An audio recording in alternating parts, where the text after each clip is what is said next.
Today's lesson, you're going to go over some basic vocabulary that's essential to do well with this concept of writing rational functions from words and graphs.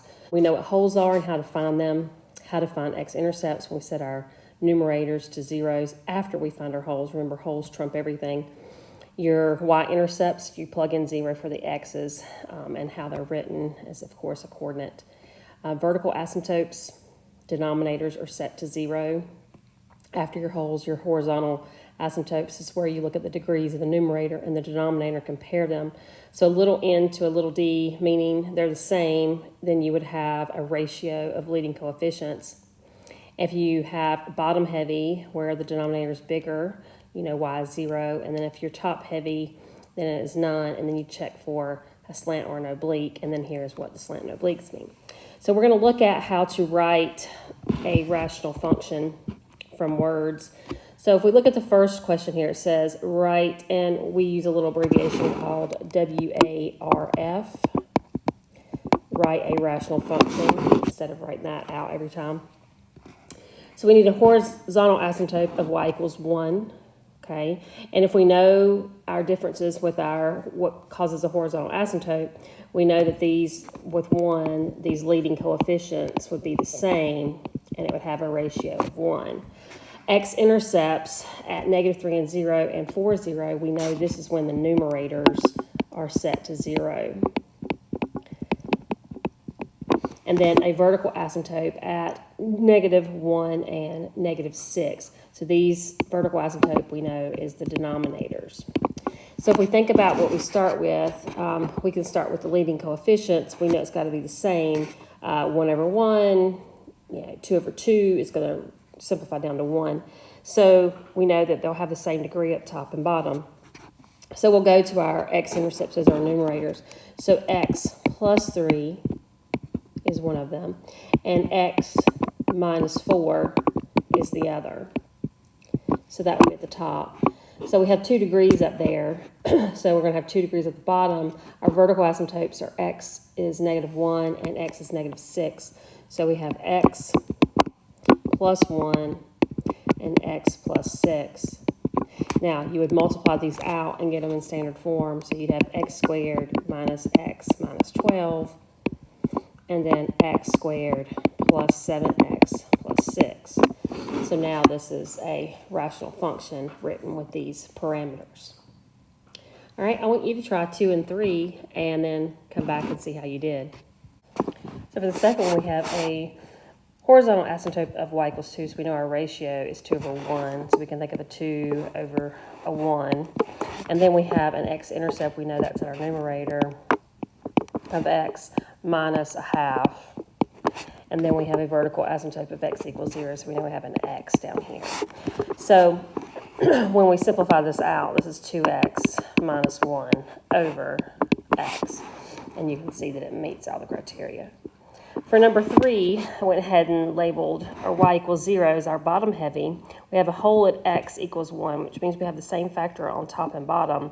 And then we have a vertical asymptote at x equals -1. So we'll start with our hole. So x -1 over x -1, that's our hole.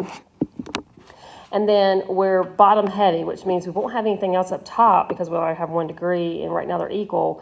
And we have a denominator, we know, at x -1, so x plus 1. And so when we simplify that out, we end up having x minus 1 over x squared minus 1. And that would be our answer. So there's a couple more here that are pretty straightforward. So we have 4. I want you to try that one on your own. But when you get down to 5, this one is asking you to write a rational function with a hole at 3, 2. That's all it's asking you. So you got to think about what would work and how you would find that. And then the very last one is write a rational function with a vertical asymptote at x equals 3 and x equals 5, horizontal at y equals 1, a 0 at -1, and a point at 0 to 15s. So pause the video, try those, and then come back and check. All right, you can see the answer to number 4 there. Check for your work and make sure that you've got every piece. And let's look at number 5. We're writing a rational function with a hole at 3, 2, so that's all that we know. We know that there's a hole at 3, so basically when x is 3, so x minus 3 and x minus 3, that's going to be on top. And to find our 2 value, we plug in 3 for the rest of the stuff that's in our rational function, and it should come out to 2. So over here to the side I wrote, if I plug in 3 plus something, meaning x plus something, I've got to get 2. So I may have something on the bottom. So there's a lot of different things I could do. If I put a 1 here, let's say, that would give me 4. Well, 4 would have to be divided by 2 in order to get me 2. Okay, so I could have 3 plus 1 or x plus 1 and then a 2 down here at the bottom. I can also think about something else. What if I didn't have another factor? What if I just had a leading coefficient of maybe 6? Okay, so maybe I had 6, x minus 3, and my whole x minus 3. And when I think about plugging in my 3, I'd have to have 2. So when I have left, I have to have an x, the 3 value there. I could plug in my x down there, so 6 divided by 3 would get me 2. That would also work. So those are 2 possibilities. There are a couple other ones that you could find. So these are a little bit more challenging to kind of think of what happened. So we have x minus 3 and x minus 5 on our denominator. And then we have a horizontal numerator at -1, so x plus 1. And we know they're the same degree. But right now, this is 2 on the bottom and 1 on the top. So we've got to have one more degree up top. So we know we're going to have an x plus something here in order to get us our 0 and 2/15. So if we think about 0 being plugged into all of our x's, and we look to see, okay, we don't have a hole, so that doesn't help us. So we're going to plug it into all. So we would be plugging in 0 plus 1, 0 plus something, over 0 minus 3, and 0 minus 5, and we're going to see what we would get. And what we want to get up here right now is just 1. And down at the bottom, we have a -3 times a -5, which gives us a 15, and we need to have it to be 2/15. So what we need the top to be is 2. So we can plug in another value there, and what we would have to get is 2. So we would plug in a 2 right here, and that would give us a 2 times 1 is 2. So this would change to 2, and we would have 2/15, and that's what we need it to be. So our problem total is going to be with a 2 here, and then we would simplify. So we get our final answer simplified out in standard form. This is what we would have. Now we're going to look at writing a rational function from graphs. So these graphs have already been done for us, and there's a couple key points we're going to go ahead and point out.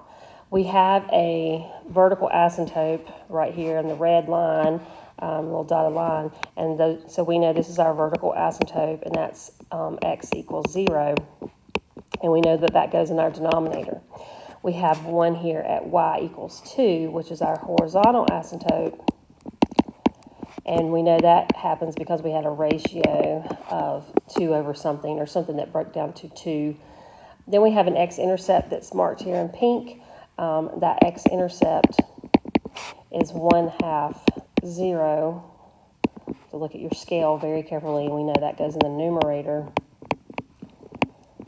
So we've got all these pieces, and we're going to go ahead and put those together. Now, I wrote down our function here of a rational. We know that the h that's in the denominator moves things left to right, and that has to do with our vertical asymptote. So right here is our vertical asymptote, and then the k is our horizontal. It moves things up and down.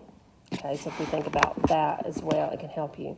So with our ratio, I'm going to start there, 2 over 1. It may be something different, but we're going to know it simplifies down to 2. And then we have an x-intercept, which we know is in our numerator, so x minus 1/2. And then if we look at our vertical asymptote, it's in our denominator, x is 0. We know that we have to have an x down here. So when we simplify that out, we have 2x minus 1 all over x.